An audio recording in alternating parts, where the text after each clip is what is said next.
Tudo bem, pessoal? Hoje a aula é sobre um tema muito interessante que tem a ver com efeito direto nos países, nas empresas e até nas pessoas, até nas nossas vidas pessoais.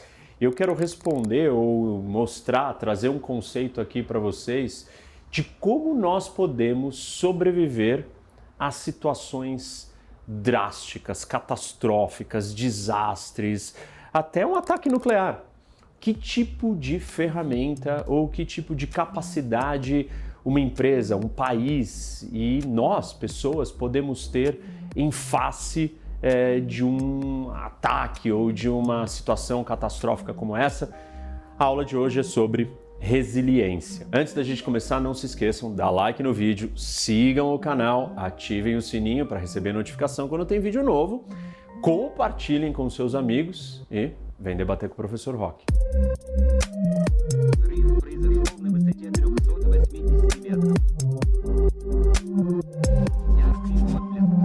Bom, imaginem o seguinte, que nós estamos vivendo no século XXI, um período de extrema incerteza, a velocidade das coisas, a complexidade de fatores, de resultados e consequências de um episódio, de um evento, pode ser gigantesca. Nós não temos como ter uma previsão precisa e certeira do que vai acontecer.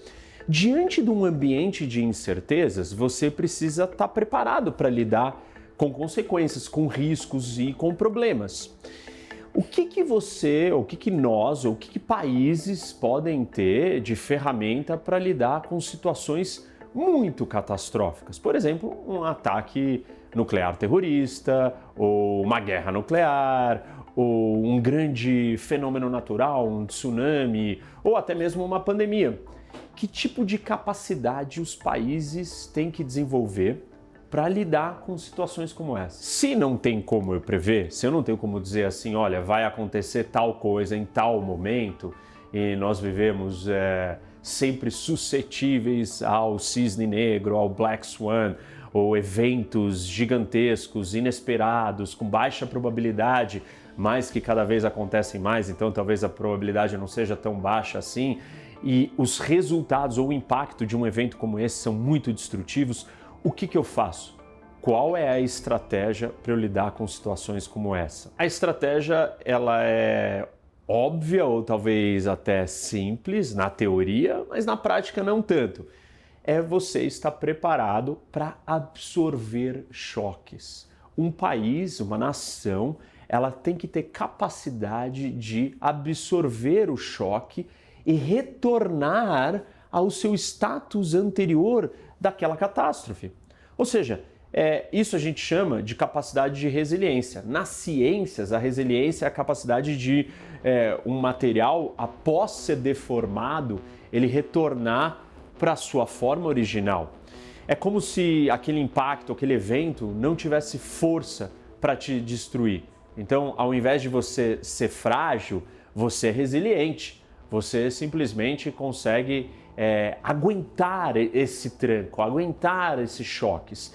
Imagina isso numa escala nacional, né?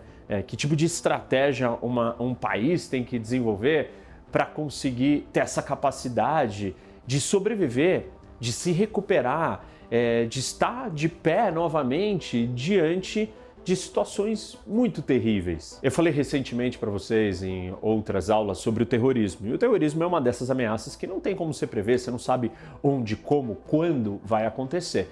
O que você sabe é que você vai ter que lidar com aquele problema.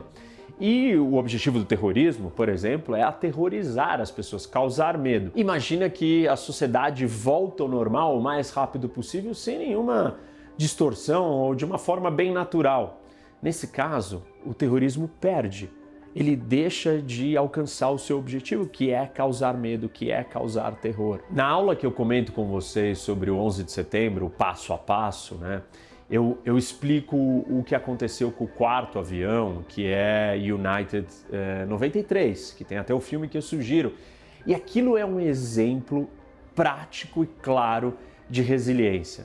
Porque ao invés de nós olharmos para aquilo como uma história assustadora, ela é uma história inspiradora. Ela é uma história de coragem, de superação e de resposta imediata. Ao invés de você estar passivo ali, assustado, desesperado, aqueles passageiros do avião, eles entraram em ação, eles responderam ao choque do que eles estavam passando naquele momento, sem ter muita clareza do que era exatamente, para onde estava indo. Eles começaram a receber mensagens do que estava acontecendo e responderam de uma forma imediata e objetiva.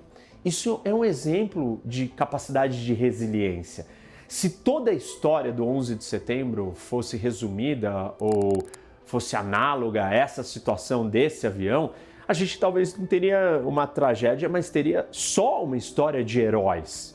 E histórias de heróis ou histórias de resistências são formas de você trazer resiliência para uma sociedade. Por exemplo, no Líbano, em 2005, o assassinato do ex-primeiro-ministro Hariri causou uma convulsão social, Revolução dos Cedros, quase que, enfim, uma guerra civil, graças ou causado por um único atentado. Se a gente comparar o efeito que aquele episódio teve na sociedade libanesa, na condição e no contexto do que estava ali colocado, com o que aconteceu com a sociedade americana após o 11 de setembro, é muito diferente. A gente pode medir ali uma capacidade de resiliência, e não estou dizendo que o Líbano não tenha resiliência, né? Talvez tenha até muito, porque a história do Líbano de ser destruído, reconstruído, é uma história de resiliência. Mas aquele episódio, aquele ataque terrorista que matou o ex-primeiro-ministro, comparado com o ataque terrorista do 11 de setembro, mostra os efeitos de um episódio drástico, dramático, como um ataque terrorista, podem ter numa sociedade. Cada sociedade vai reagir e responder de uma forma diferente. E parte da maneira como ela responde está associada com a sua capacidade de resiliência. E desenvolver capacidade de resiliência em grande escala é um desafio muito grande e muito estratégico para o contexto que eu estava explicando para vocês há pouco do século XXI, de muitas incertezas e possibilidades imensas de coisas. Importante deixar claro aqui para vocês que essa capacidade de resiliência a gente não mede em termos absolutos. Você não diz alguém tem ou não tem, um país tem ou não tem resiliência. Como quase tudo nas ciências sociais, a gente mede isso em níveis. Então nós vamos do mais resiliente ao menos resiliente. Nesse episódio específico do Líbano, comparando esses dois episódios, poderia dizer que os Estados Unidos estava mais resiliente. Agora, tem vários outros países que têm estruturas de resiliência muito mais fortes e sólidas do que os americanos ou do que outros lugares do mundo. A Suíça, por exemplo, é um país que criou uma lei federal que diz que todas as pessoas têm que ter acesso a um abrigo próximo da sua residência. Que abrigo? Um abrigo contra um ataque nuclear, um bunker. Um abrigo subterrâneo capaz de aguentar um ataque nuclear. Desde 1960, as construções incorporam abrigos e em 2006 a Suíça tinha mais de 300 mil abrigos nucleares. E esses estavam localizados em prédios, instituições, hospitais, 5 mil deles públicos, com uma capacidade de colocar 114% da sua população dentro de abrigos nucleares. 114, gente. É mais do que 100% da sua população. E eles incentivaram isso com descontos de imposto predial, né, o IPTU deles, para prédios, edificações que construíssem um abrigo. Esse é um exemplo de você criar resiliência, você construir uma estrutura de resiliência. Porque a Suíça simplesmente está preparada para o pior dos cenários possíveis. O que é o pior cenário? Uma guerra nuclear? E existe uma frase famosa que os suíços dizem que é: neutralidade não é garantia contra radioatividade. Como assim neutralidade? A Suíça é um país neutro, tenta ter uma boa relação com todo mundo, não se envolve com ninguém, recebe um monte de refugiados do mundo todo, os bancos do mundo estão ali, então tem recursos de todos os lugares. A Suíça tem uma posição de ter uma boa relação com todo mundo, ou seja, não estaria envolvida numa guerra, não seria o alvo. Mas no caso de uma guerra nuclear, a radioatividade ela vai percorrer por todos os cantos. E aí o lema suíço é: neutralidade não é garantia de sobrevivência com radioatividade. Por isso eles pensaram e construíram então essa lógica de resiliência, de sobrevivência com os bunkers subterrâneos. Pra vocês terem uma ideia, durante alguns anos, uma das maiores obras de construção civil do mundo, que é um túnel na Suíça de Sonnerberg, esse túnel tem uma capacidade de abrigar 20 mil pessoas. Ele é um grande abrigo nuclear em caso de uma explosão, de um problema, com hospital, estação de tratamento de água, correios, até uma prisão. Então você ia colocar 20 mil pessoas, uma pequena cidade, para dentro desse abrigo que está localizado em um túnel. Dentro dessa mesma lógica, a Finlândia tem uma capacidade de abrigar 70% da sua população em bunkers, a Suécia 81%, a Áustria 30%, a Alemanha só 3%. Israel também tem uma capacidade de resiliência muito grande. 2/3 da sua população podem ser colocadas em abrigos. Até mesmo em Ashkelon, que é uma cidade próxima à faixa de Gaza, os pontos de ônibus são pequenos blocos de concreto. Então, se você está andando na rua e começa a tocar a sirene, você tem alguns segundos para achar algum abrigo. E a população local sabe que quando ela vê um ponto de ônibus, ali ela tem um abrigo. E o abrigo é um pequeno labirinto assim de concreto. Então, você entra correndo dentro do ponto de ônibus e você vai se curvando e dando a volta e você fica num casulo de concreto blindado, e esse é um abrigo ali imediato, rápido, do lado de fora, para as pessoas que estão na rua. Curioso que essa ideia dos suíços de construir esse túnel, né, que seria talvez o maior abrigo nuclear do mundo, foi baseada no que aconteceu na Segunda Guerra Mundial, né, na Blitz, que foi o bombardeio alemão, da Força Aérea Alemã contra o Reino Unido. E aí os britânicos eles desceram e se esconderam dentro do metrô, nos túneis do metrô, e ali eram os abrigos. E isso inspirou alguns chefes da proteção, defesa civil suíça, a pensarem na ideia então de fazer desse túnel um grande abrigo. Um outro exemplo interessante nessa mesma lógica de construir resiliência é o que acontece no serviço militar israelense e suíço. Na Suíça, quem vai para o fronte de combate? Todo mundo, todos os homens e todas as mulheres, inclusive. E isso é uma raridade, né? E na Suíça, os suíços, uma vez por ano, eles voltam para o exército para servir e têm os seus rifles dentro de casa. Então, uma vez que a Suíça sofrer um choque, uma ameaça, uma invasão hipotética, quem vai lutar? Toda a população está preparada para isso. Esses comportamentos e políticas, eles constroem resiliência, eles constroem essa capacidade de você responder rápido diante do choque e voltar ao normal, ter meios de reagir, de resistir, de sobreviver. Outro exemplo recente, acho que talvez muitos de vocês lembrem, que foi o tsunami, né, seguido do vazamento nuclear de Fukushima, no Japão. E olhem essa imagem. Você tem essa estrada aqui, essa é uma das estradas que foi destruída com a tragédia, com o desastre ali. 6 dias depois, o que acontece? Isso é uma capacidade de resiliência.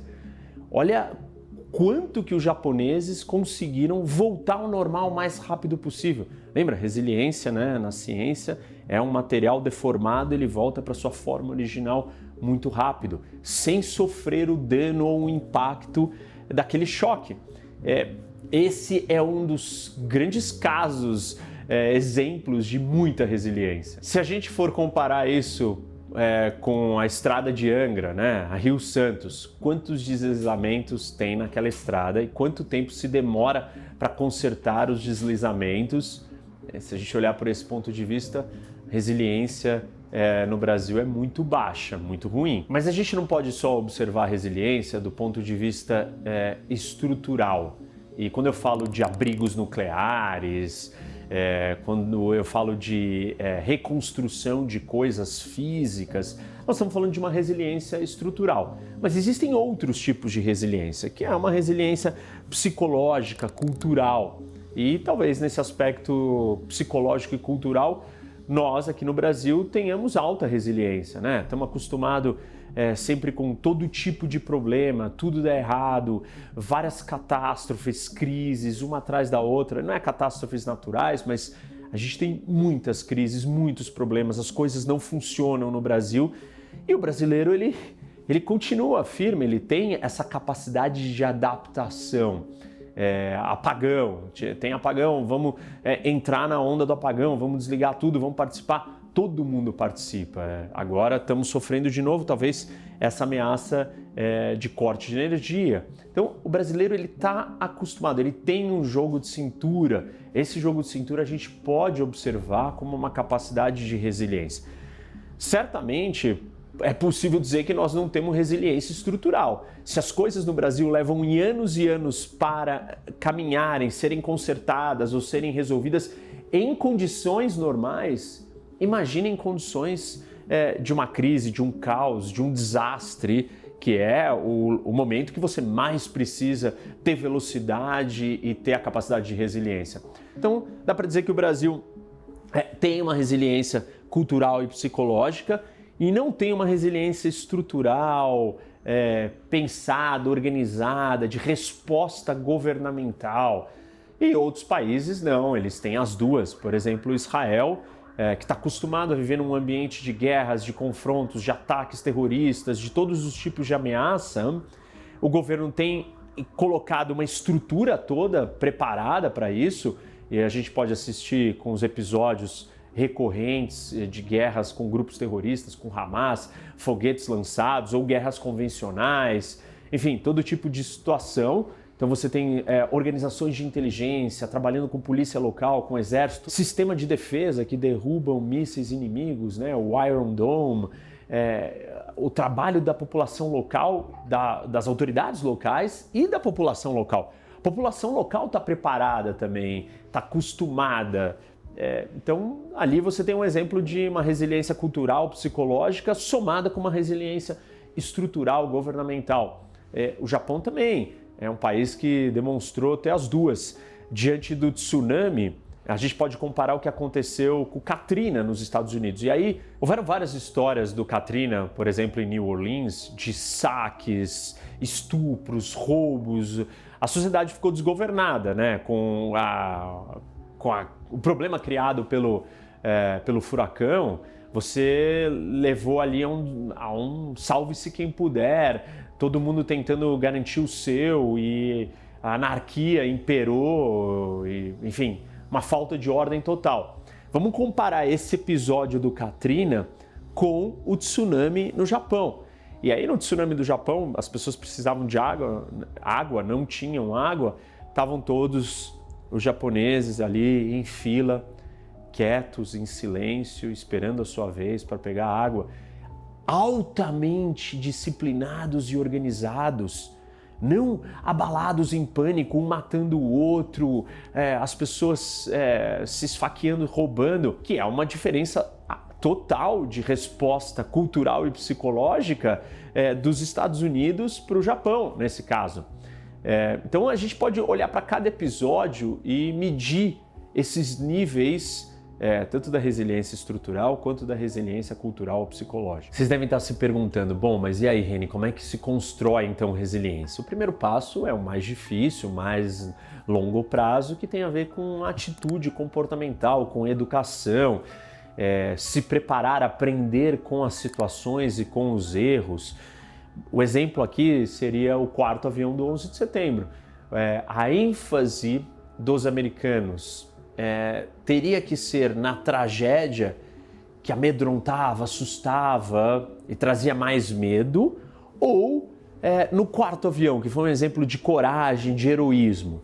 Aprender com a situação, promover o 4º avião, ou a resposta que ocorreu no 4º avião, é o mais sensato, é o que vai produzir o comportamento de resiliência na população, na sociedade como um todo. O segundo elemento para a gente construir resiliência, robustez. Pensa na palavra robusto. O que é algo robusto?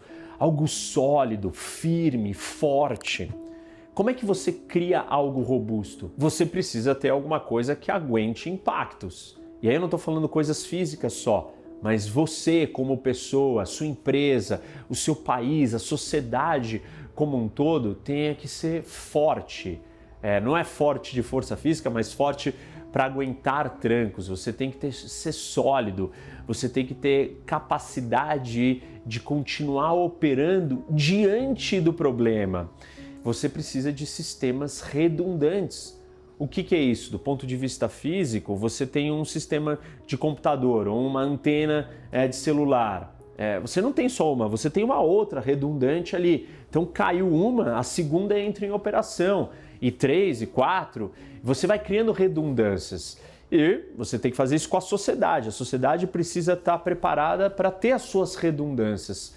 Coisas repetitivas que, uma vez que uma desabe, você tem outro recurso, ou outra força, ou outra crença para continuar em pé lutando. Bom, a própria palavra resiliência nos traz o terceiro elemento para construirmos ela, que é recuperar. Se resiliência é sobre você voltar ao normal o mais rápido possível, então você precisa ter um planejamento, você precisa ter uma estrutura colocada.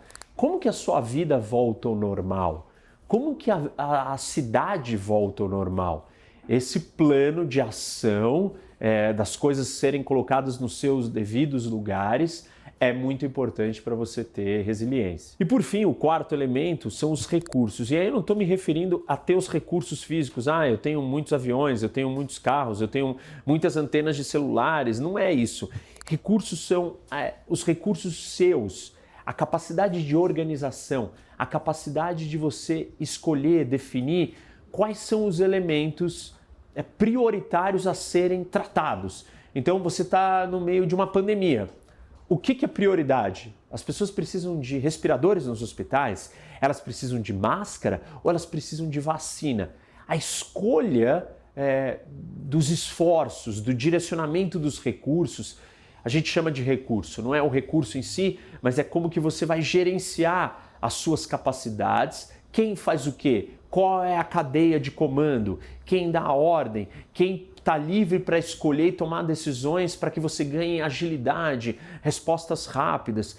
Tudo isso tem que ser construído numa situação de desastre. E quanto mais ágeis e eficientes e eficazes nós formos, mais rápido nós vamos voltar ao normal. Diante de um desastre, quem faz o quê? Isso é muito importante. Quem é responsável pelo quê? Quais são as frentes de resposta? Isso é o que a gente chama de recursos. Quando vocês pensam na história do quarto avião, do 11 de setembro, porque você imagina naquela situação, você está dentro de um avião e o avião foi sequestrado, você não sabe o que está acontecendo. Você vai fazer o quê? Ligar para a polícia? Como que a polícia vai chegar lá para te ajudar? Quando nós pensamos em grandes situações catastróficas, de desastre, a primeira linha de resposta, de defesa de uma nação, não são necessariamente as autoridades, as forças militares. É todo mundo. Porque diante de um caos, de uma desordem dessa, você não tem que esperar, não dá para o que eu faço como. Todos têm que estar preparados para reagir e responder de alguma maneira. E o exemplo dos passageiros daquele avião é exatamente isso. Eles se juntaram, bolaram um plano e falaram: nós temos que fazer alguma coisa. Isso é o máximo da resiliência. A resiliência de uma nação poderosa ela vai reagir. Independente de vir o comando da autoridade, de chegar à instituição certa para fazer aquilo. Mas todas as pessoas estão preparadas e dispostas a tomar alguma atitude para resolver o problema. Depois, na Guerra ao Terror, nós tivemos várias promoções desse tipo de visão, né? Quando o mundo se deparou com uma ameaça terrorista, que você não sabe de onde vai vir e como vai ser, você precisava ter as pessoas atentas. Então começou a se fazer campanhas para, se você ver algo suspeito no metrô, na rua, em algum lugar público, avise as autoridades. Nada melhor ou nada mais efetivo do que você ter os olhos da população por completo trabalhando para aquilo. Na Suíça as pessoas brincam que você não precisa de polícia, que a polícia é seu próprio vizinho. Se você coloca o lixo para fora na hora errada, não vai vir a polícia fiscalizar e viu que você não colocou. O seu vizinho já te denuncia, porque está todo mundo ali de olho trabalhando em pró da organização daquela sociedade. Isso é um elemento de resiliência. Obviamente que isso leva tempo, mas a sociedade, os governos precisam ter consciência sobre essa capacidade. E o mundo todo se fala muito nisso. Repito, não são somente governos, empresas e pessoas. Nós temos que ser resilientes no dia a dia da nossa vida. Nós vamos sofrer ataques, choques, rupturas sempre, toda hora. A nossa capacidade de continuar operando, continuar seguindo em frente diante desses problemas é o que vai nos fazer melhor e vai nos fazer alcançar o que a gente quer e ter sucesso. Então, essa capacidade é muito importante. Será que dá para ser melhor do que a resiliência? E aí eu vou trazer um outro conceito para vocês aqui, muito interessante. E para isso vamos imaginar o seguinte, pior que resiliência é o quê? Você ser frágil. Se você é frágil, se eu pego uma caixa e coloco copos de cristal, de vinho e despacho isso, mando isso para a Amazônia, as chances dessa caixa com esses copos quebrarem são muito altas, porque a caixa é frágil, o que tem dentro, os copos são frágeis. E aí eu vou lá e coloco então um adesivo frágil, bem grande na caixa, para que ela seja carregada com cuidado, para que ela seja tratada de acordo com o que ela é, frágil. Nós não queremos ser frágeis, nós não queremos um país frágil e nem uma sociedade frágil. Frágil é pior do que resiliente. Vou contar para vocês uma história de uma anedota moral da espada de Damocles. Na versão romana do mito grego do tirano Dionísio, no banquete, tem uma espada pendurada e ela está segura por um fio de cabelo sobre a cabeça.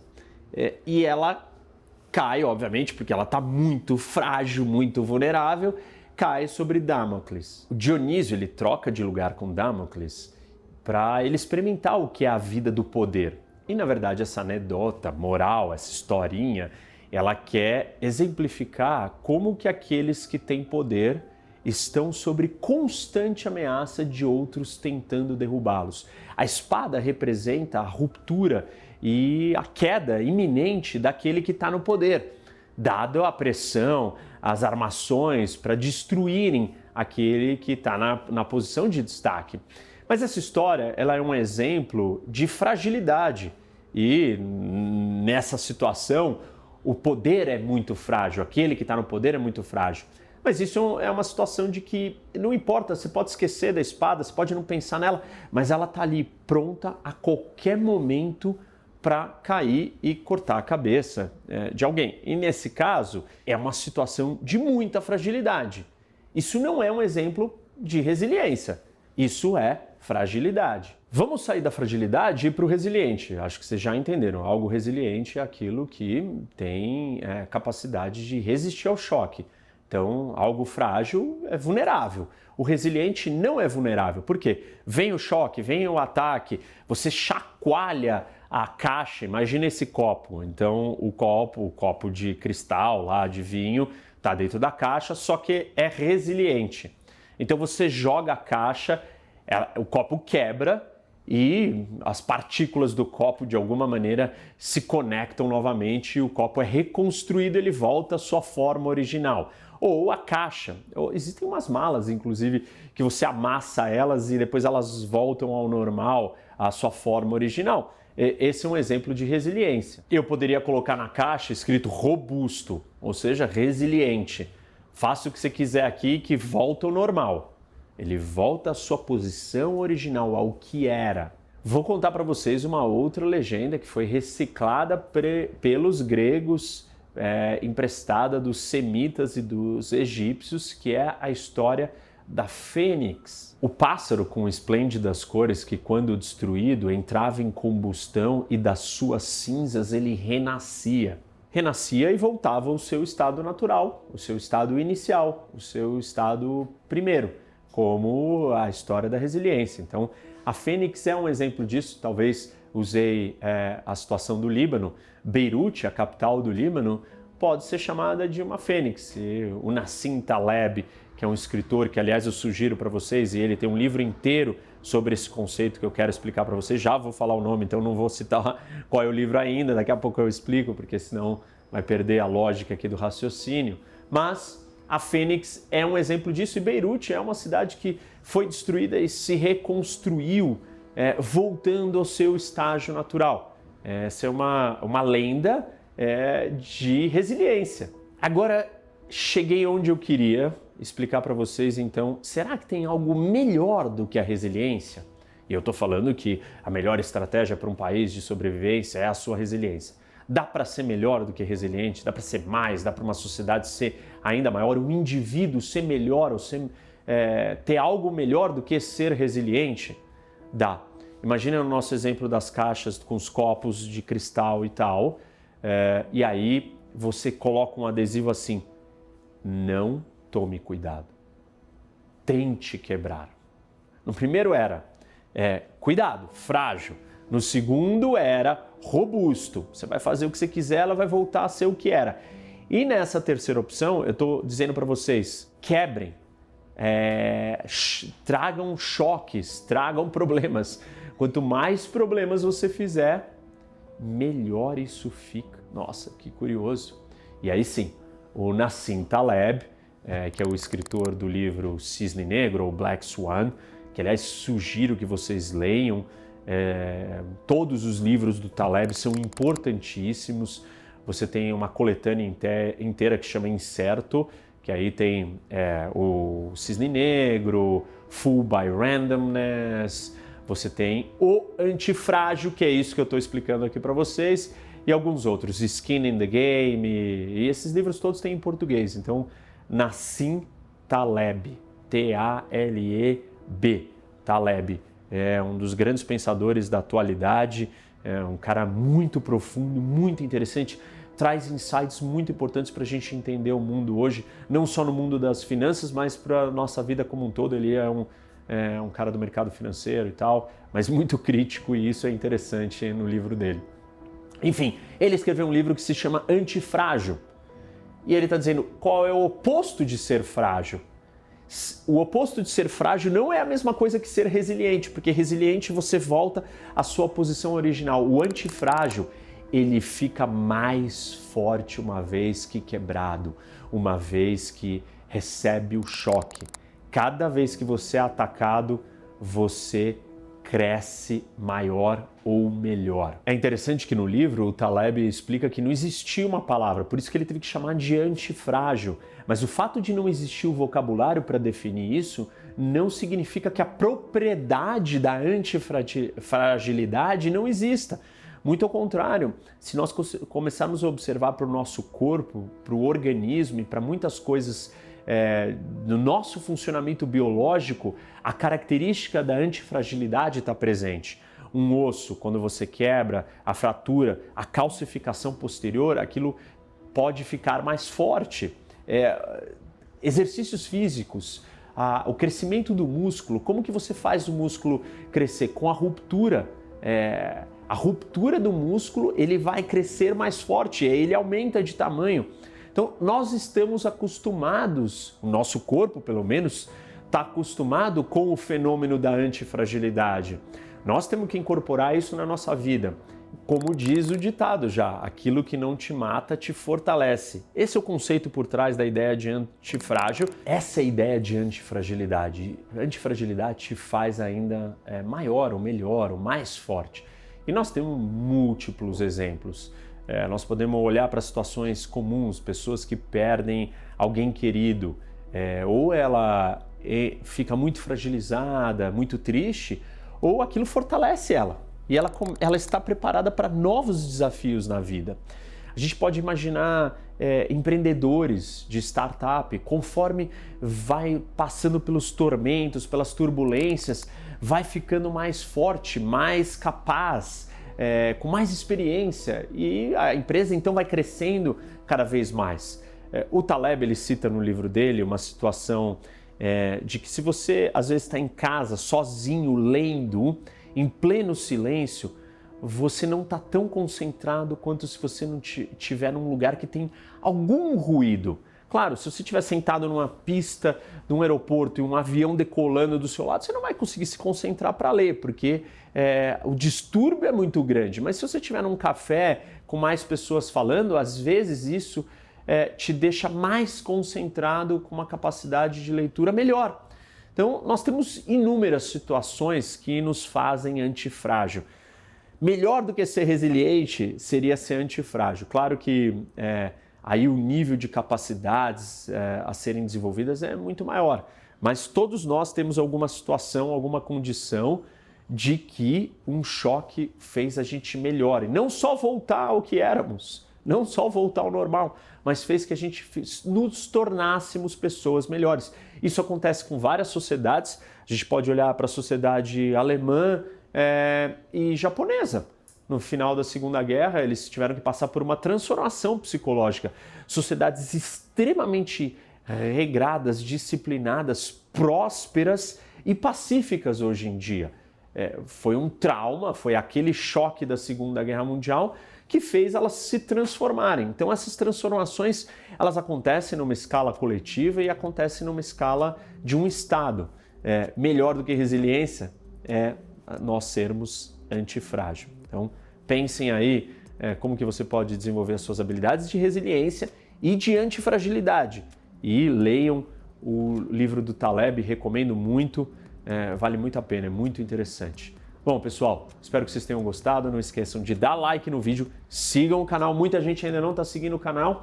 Ativa o sininho para receber notificação, compartilhar com seus amigos, é muito importante. Mais gente vem conhecer o canal, a gente não para de crescer e vem debater com o Professor Roque.